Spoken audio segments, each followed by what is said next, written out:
Ótimo, então tá bom. Que aí depois eu vou disponibilizar lá, né? Ótimo. Então, vamos voltar para a tela. Então, aí, essa questão, a resposta é gengivite ulcerativa necrosante. Então, aqui estão todas as características. Normalmente, em pacientes jovens, né?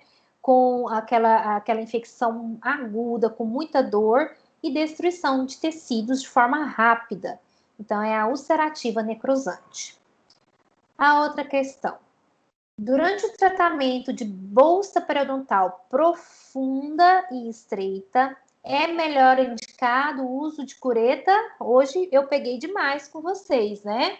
Com relação à bolsa profunda e estreita.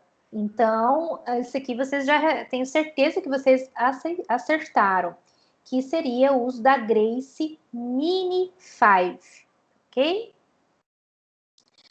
A Grace normal.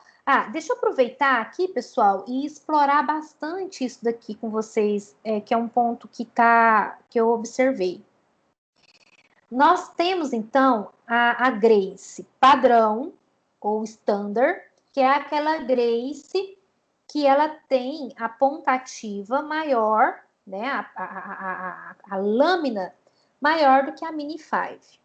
A Mini 5, ela tem 50%, a área da lâmina é 50% menor do que a Grace padrão. Ambas são Grace, ou seja, ambas cortam somente de um lado. Uma vez sendo Grace cortando apenas de um lado, ambas podem ser subgengival, tá ok? Isso só que eu gostaria de deixar mais claro para vocês. Eu acho que eu vou ter que tirar meu vídeo porque tá cortando também. Vamos ficar só com a voz. Espera aí.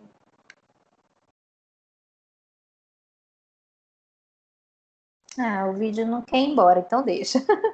Então, assim, as duas Graces, elas são indicadas para subgengival. Parece que uma confusão de alguns colegas achando que ela ficaria só, a Grace padrão, né, ou standard que a gente fala, ficaria somente para supragengival, mas não, ela também vai para subgengival. Então, vamos voltar lá para a tela compartilhada. Ok. Então, a outra questão.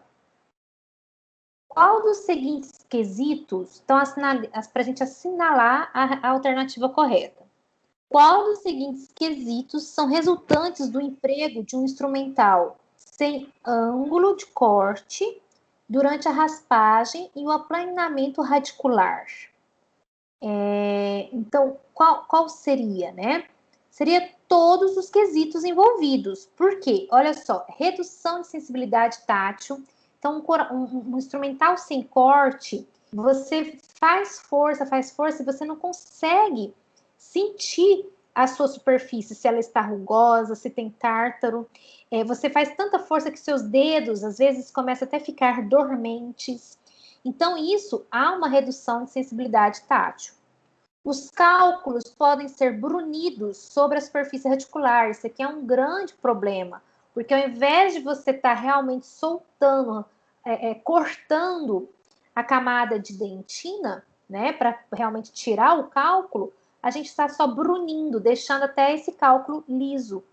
Isso é característica de uma cureta sem corte.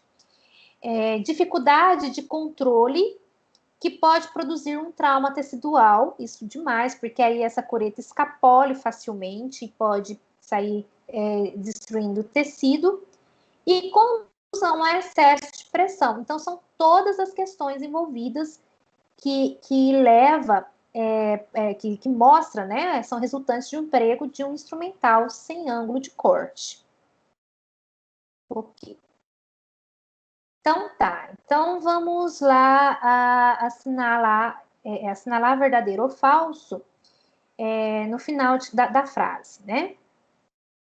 Um instrumental afiado com um correto ângulo de corte não refletirá a luz para o operador quando posicionado sobre determinada fonte de iluminação. Então, isso daqui a gente trabalhou bastante com vocês na aula prática, né? Aquela hora que eu peço para vocês, ó, coloca o instrumental no refletor. Vocês conseguem ver uma linha brilhante? Se ela está brilhante, é porque ela está refletindo luz. Então, não é isso que a gente não quer uma superfície, a gente quer uma linha, né? Uma linha de corte. Então,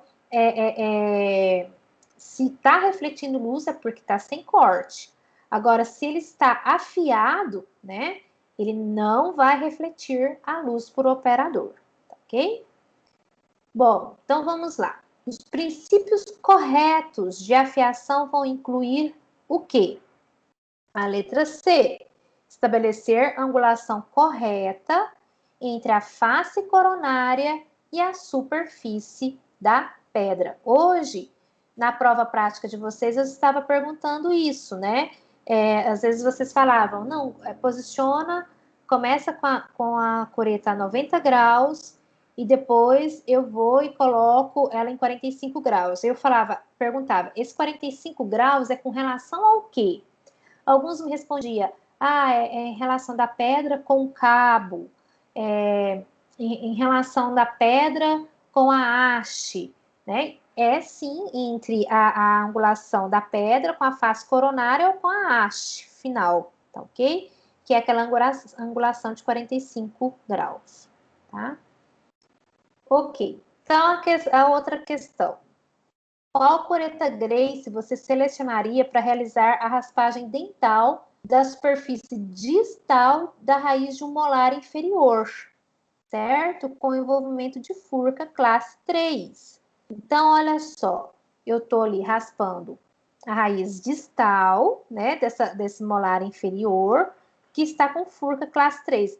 Tanto faz ali a furca, eu estou na face distal de dentes posteriores, né, de um molar posterior, é 13, Grace 1314, tá? A próxima. Qual cureta Grace seria eficaz para realizar a raspagem, né, da superfície mesial? Olha só, então, raspagem da superfície mesial da raiz distal de um molar superior com envolvimento de furca vestibular classe 2, né? Então, qual cureta que eu poderia usar? Qualquer uma dessas duas aqui. Eu poderia usar a 7,8 ou a 11,12, porque eu estou aqui na face mesial, certo? Da raiz distal. Então, mas eu estou usando a face mesial, então eu vou lá com a 11,12. E com a 7,8 nessa face vestibular da furca classe 2. Tem alguma dúvida dessa daqui, gente? Vocês entenderam? Entenderam, né? Tá todo mundo calado? Ok. Então, vamos para o próximo. O procedimento de raspagem e alisamento radicular é fundamental para o tratamento da periodontite. Então, as curetas de Grace são os instrumentos mais utilizados para a realização desses procedimentos. São características das curetas de Grace, exceto... São para área específica? Sim, cada cureta tem a sua especificidade. A 5,6 para dentes anteriores, 7,8 para faces livres de posteriores, né? 11,12 faces mesiais de posteriores, 13,14 faces distais de posteriores. Então, elas são área específica. Possuem lâmina não balanceada. Está errada. A lâmina da cureta Grace, ela é balanceada. Então, seria exceto a letra B. Por exemplo, aí possui uma única borda cortante? Sim, a Grace é só um bordo cortante. Possui lâmina curva em 2 planos? Sim, a gente tem aquela lâmina que começa mais em cima e depois na ponta ativa é o segundo plano. Deixa eu ver ali que alguém entendeu. Ok. Bom, pessoal, essas seriam as minhas questões, que aí eu não estou tendo acesso com o da professora Marcela. Deixa eu ver se eu consigo aqui.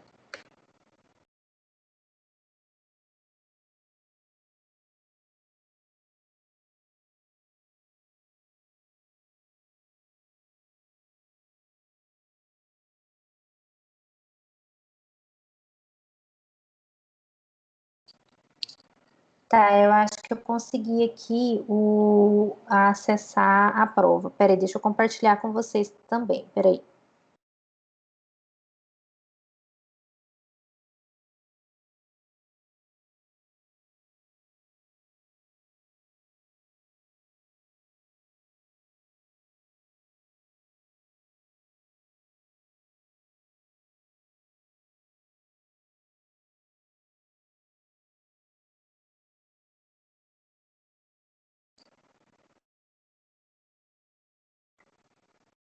Bom, eu acho que vocês conseguem ver agora a minha tela lá da prova. Eu acho não, acredito que deu certo.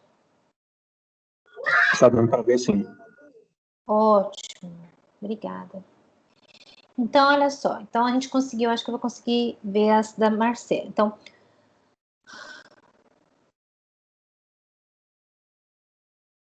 tá, então vamos lá. O conhecimento do instrumental quanto ao tipo, mecanismo de ação e finalidade terapêutica é fundamental durante o processo de raspagem e alisamento coronaradicular.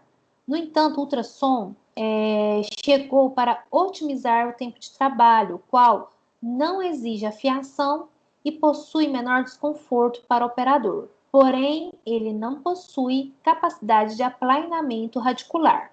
E aí, verdadeiro ou falso? Nesse caso, verdadeiro, ele não tem essa capacidade de fazer o aplainamento radicular. Então, por isso que a gente vai ver nos artigos atuais a terminologia debridamento radicular, certo? Então, a gente não tem aquela teoria mais antiga, que era da gente conseguir aquela superfície lisa, dura e vítrea com o ultrassom. A gente consegue remover o cálculo, mas a gente não consegue deixar esse aplanado. Então, o termo correto para o ultrassom é a gente usar o termo debridamento radicular, ok? Verdadeiro. Vou ver como é que vai ser isso aqui. Oi? A ultrassom, no caso, assim, como ela não tem esse aplanamento, né? Isso.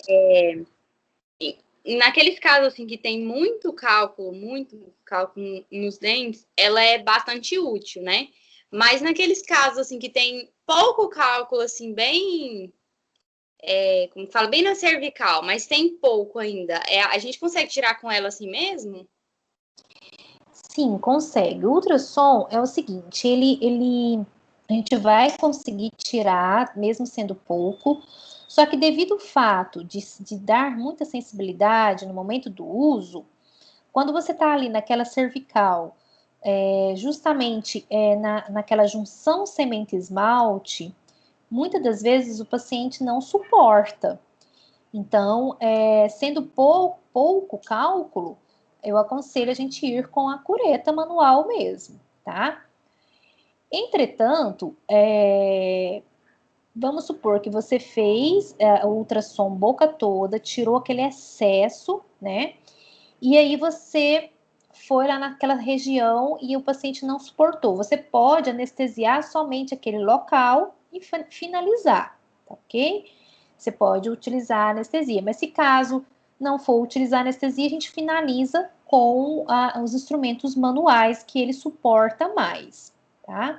Principalmente falando-se em áreas cervicais.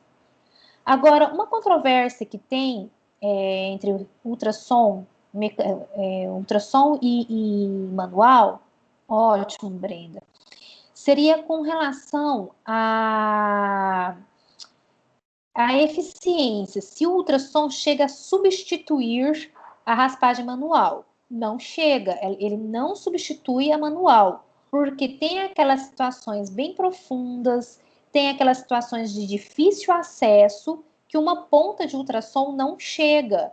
Então a gente tira o excesso grosso com a ponta de ultrassom e depois finaliza com a manual. Então nunca o ultrassom vai substituir uma cureta manual, porque ela é bem desenhada, bem específica, tá bom? Ok, então vamos para a próxima questão.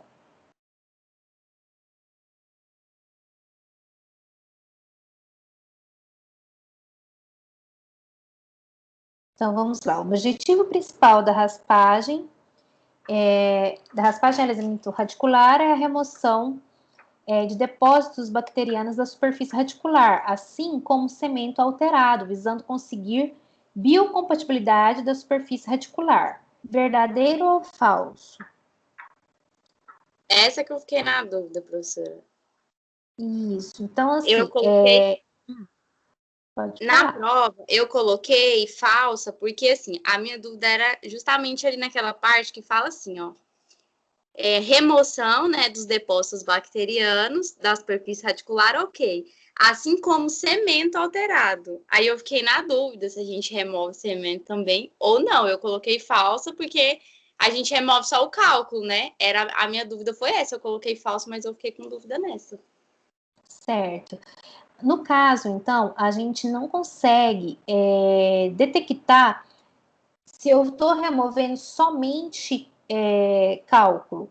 Eu acabo removendo sim cemento, tá?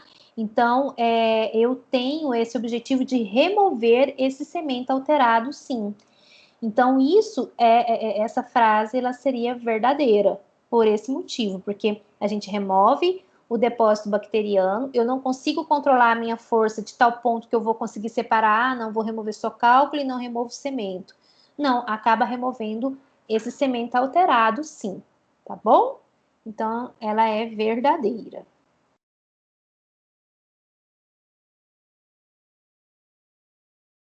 Aí é a próxima. Nós temos aqui.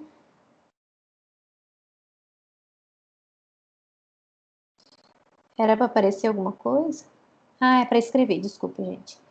Então, o paciente de 31 anos procurou atendimento com queixa principal de sangramento gengival e desconforto na região dos posteriores. Durante a consulta odontológica, na anamnese, não foi relatada nenhuma alteração sistêmica relevante. No exame clínico, foi identificado restaurações nos dentes posteriores, subgengivais e áreas sem ponto de contato. Então, restaurações subgengivais e áreas sem ponto de contato. Já tem muita coisa ruim aqui, né? Ao exame clínico periodontal, o aspecto clínico da gengiva era de gengiva avermelhada, flácida, edemaciada em toda a arcada. O exame periodontal de sondagem revelou sangramento gengival e perda de inserção de 3 a 4 milímetros nos dentes posteriores. Com a evidenciação da placa bacteriana, o índice de placa foi 78%. Este conjunto de sinais e sintomas é compatível com qual diagnóstico de doença periodontal de acordo com a nova classificação? Justifique sua resposta. O que vocês acham? 31 anos.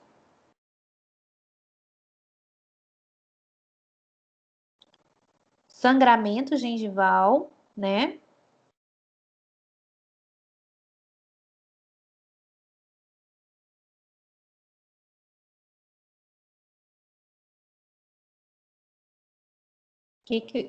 Vocês têm alguma opinião? O que vocês responderam?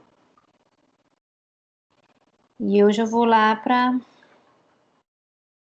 mostrar para vocês onde que ele se encaixa. Seria justamente com também iatrogenia, né?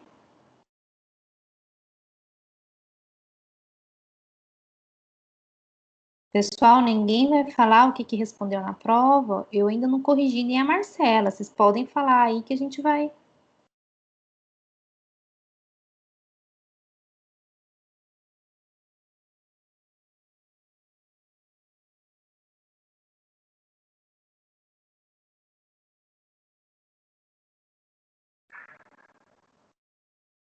Gente, tem alguém aí?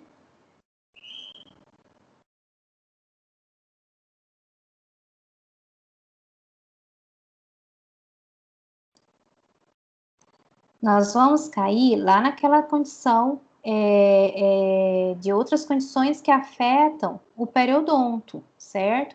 Que a gente vai ter a iatrogenia. Entra lá naquela classificação. de outras condições que afetam o periodonto, fatores relacionados ao dente e à prótese, tá certo? Então, seria fatores locais relacionados à prótese dental, no caso, restaurações, né? Entrou na parte de iatrogenia, tá ok? Porque tá bem claro ali que tá relacionada essa perda óssea, a falta do ponto de contato, a falta como é que fala? Ponto de contato ausente e a restauração em excesso. Então, a gente vai entrar nessa classificação de condições de doenças periodontais, entra lá no outras condições que afetam o periodonto, fatores relacionados ao dente e à prótese. Ok, vamos para o próximo.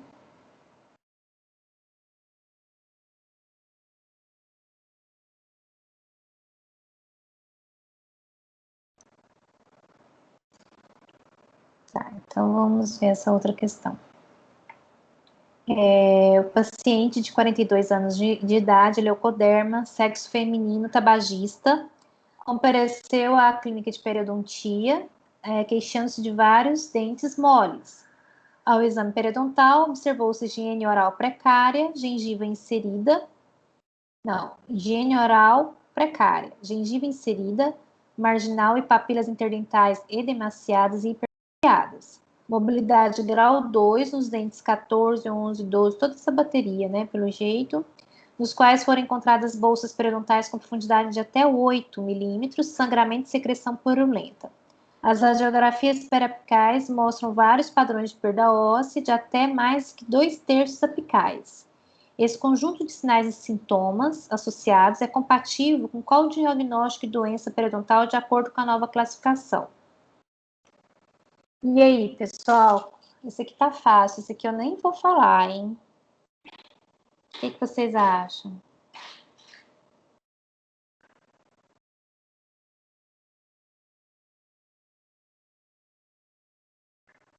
Tá, mas aí, Brenda, vamos colocar mais completo. O que vocês acham?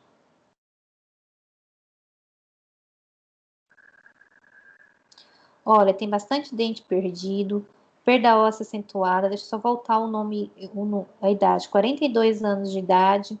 Ele é tabagista, né? Então, não tem dúvida que seria aí o grau. Deixa eu ver, sim, é pela doença, concordo, Brenda. Então, é assim, periodontite estágio 4, grau C e generalizada, tá? Então, a classificação dele fica desse jeito.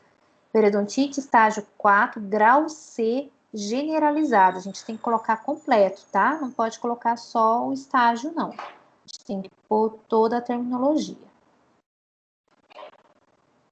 Ok.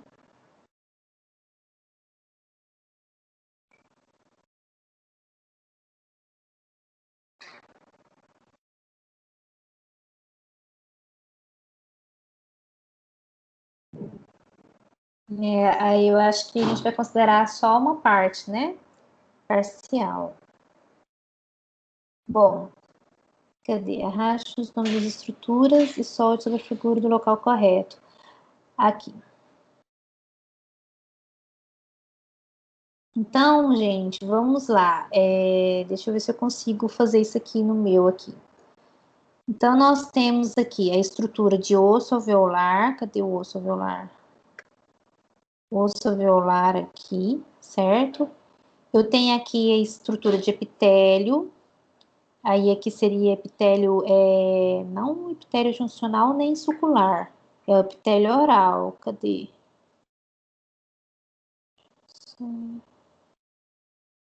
Tá, então se não tem epitélio oral, eu tenho gengiva inserida, que é, sim, gengiva inserida aqui. O osso não foi? O osso foi. Aí nós temos ali a área de cemento. Deixa eu ver onde que vai. Esmalte, que tá fácil. Esmalte. A dentina, como é que vai ser esse quadrado de dentina?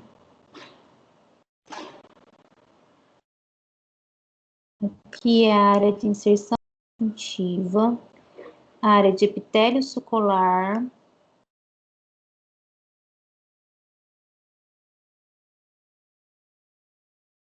área de epitélio juncional,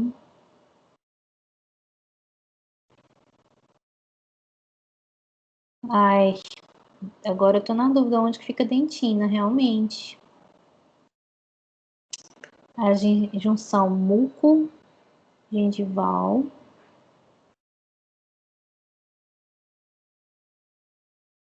Suco tá bem aqui nessa área. Uai, pra onde foi o suco?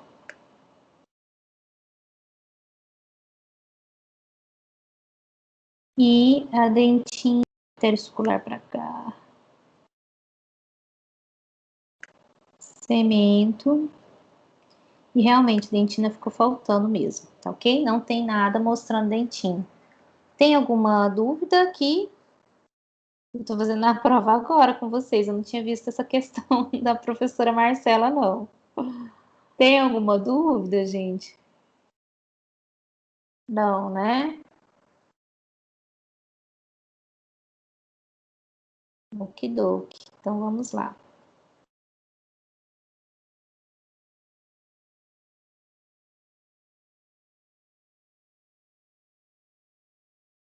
Esse aqui a gente já fez, né? Os princípios corretos de afiação. Vamos ver o próximo. A instrumentação eficaz do instrumento de raspagem depende da correta angulação entre a borda cortante do instrumento e a superfície radicular, né? Então tá certo, a movimentação eficaz do instrumento de raspagem depende da correta angulação, sim, entre borda cortante e superfície radicular, verdadeiro.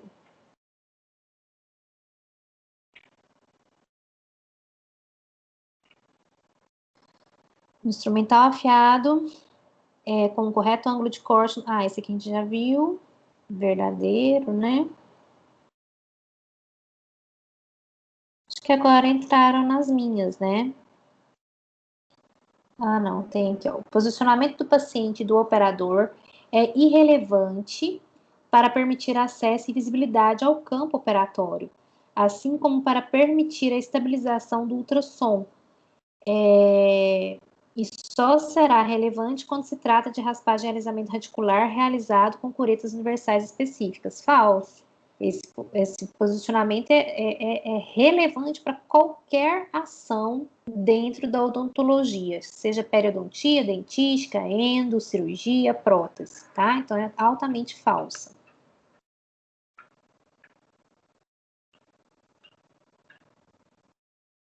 Define zênite gengival em poucas palavras. Alguém tem dúvida do que é zênite gengival?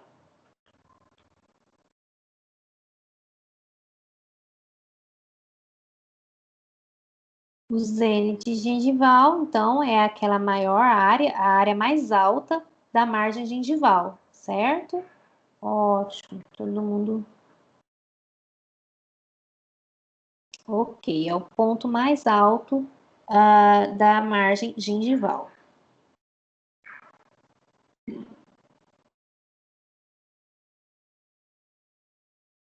Então, as foices têm uma superfície plana e duas bordas cortantes, que convergem em uma ponta aguda e afiada.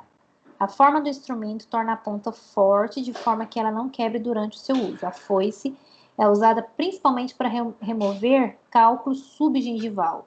As foices curvas e pequenas podem ser inseridas sobre proeminências do cálculo vários milímetros abaixo da gengiva. As foices são usadas com movimento de tração vertical.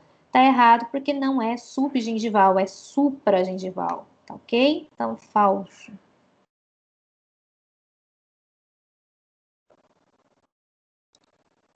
Defina o que é espaço biológico, quais são as estruturas que compõem e a medida média em milímetros para cada uma das estruturas.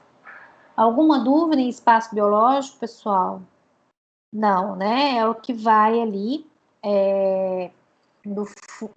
Não, né? Perfeito. Podemos passar, né? Então, é a distância ali que se junta margem gengival, entre epitélio juncional, inserção conjuntiva e crista óssea. Então, é essa distância de espaço biológico, ok?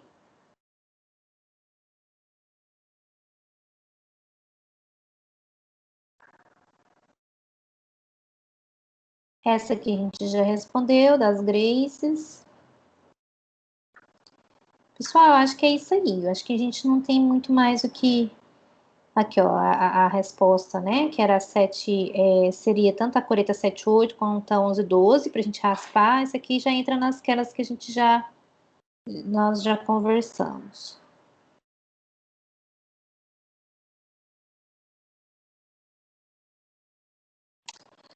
Breno, eu acho que até na semana que vem a gente consegue corrigir tudo, tá?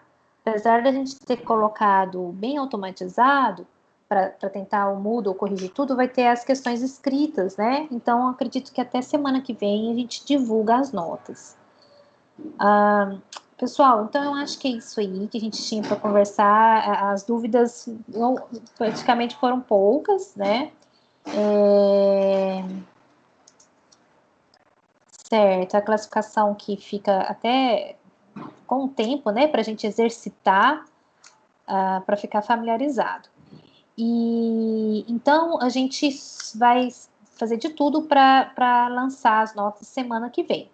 A professora Marcela parece que vai fazer alguma modificação para a semana que vem, mas aí ela comunica vocês com antecedência, tá bom? Então vamos ficando por aqui. Uma boa tarde para vocês. Descansem, né? E que foi uma maratona aí de provas para vocês. Então, um bom descanso e uma boa tarde, tá ok? Até mais então, pessoal. Fiquem com Deus. Eu que agradeço. Ainda tá sendo semana de prova, né? Mas vai dar tudo certo. Até, gente. Fica com Deus.